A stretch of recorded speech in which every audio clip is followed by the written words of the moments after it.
So ఈ రోజు మనం అంటే గర్భిణి అయినప్పుడు గర్భం వచ్చినప్పుడు పొట్టలో నొప్పి రావడం ఎంతవరకు సేఫ్, సో ఏమన్నా వెంటనే డాక్టర్ని సంప్రదించాలో, సో ఈ విషయాల గురించి మాట్లాడుకుందాం. సో ఎప్పుడైనా కూడా మనకి ప్రెగ్నెన్సీ పాజిటివ్ వచ్చిన తర్వాత డాక్టర్ని కలవడం ఇంపార్టెంట్ అనమాట. వన్ ఎర్లీ ప్రెగ్నెన్సీ స్కాన్ మనకి 6 to 7 వీక్స్ ఆ టైంలో చేయించుకోవడం ఇంపార్టెంట్ అనమాట. ఎందుకు అంటే మనకి ఫస్ట్ ప్రెగ్నెన్సీ యుట్రస్లో ఉందా లేదా, మనకి ఇంట్రా యుట్రైన్ ప్రెగ్నెన్సీ యుట్రస్లో ఉంది అంటే కొద్దో గొప్ప మనకి కొంచెం కడుపులో నొప్పి లాగినట్టు అనిపించినా మనం ఇగ్నోర్ చేయొచ్చు అనమాట. కొన్నిసార్లు ఏంటి అంటే మనకి లిగమెంట్ స్ట్రెచ్ వల్ల వీటి వల్ల కూడా కొంచెం మనకి లాగినట్టు అట్లా అనిపించవచ్చు అనమాట.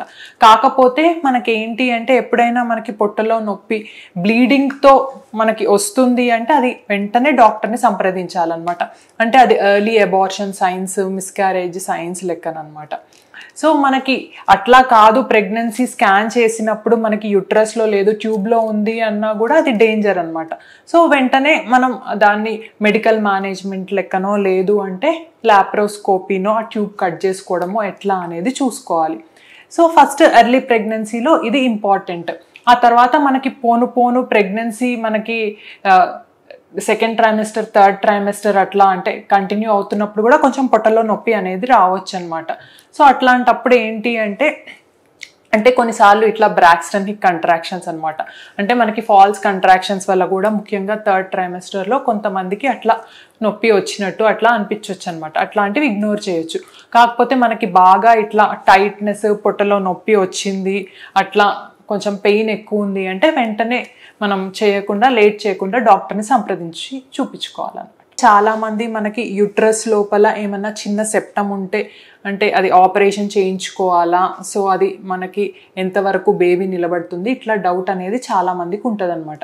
సో మనకి ఎప్పుడైనా యుట్రస్లో సెప్టమ్ ఉంది అంటే అది 3D స్కాన్ ద్వారా కూడా మనకి తెలుస్తుంది అనమాట సెప్టమ్ ఎంతవరకు ఉంది అని. సో దాన్ని బట్టి మనకి కొన్నిసార్లు చిన్నగానే ఉందనుకోండి, మనకి సెప్టమ్, సబ్ సెప్టమ్ అంటాం, అట్లాంటివి మనం ఇగ్నోర్ చేయొచ్చు అనమాట. వాటిని మనం హిస్ట్రోస్కోపీలో తొలగించుకోవాల్సిన అవసరం లేదు. కొన్నిసార్లు ఏంటి అంటే ఆ సెప్టమ్ అనేది ఆల్మోస్ట్ మనకి యుట్రస్ సైజ్ అంతా కింది వరకు వస్తుందన్నమాట.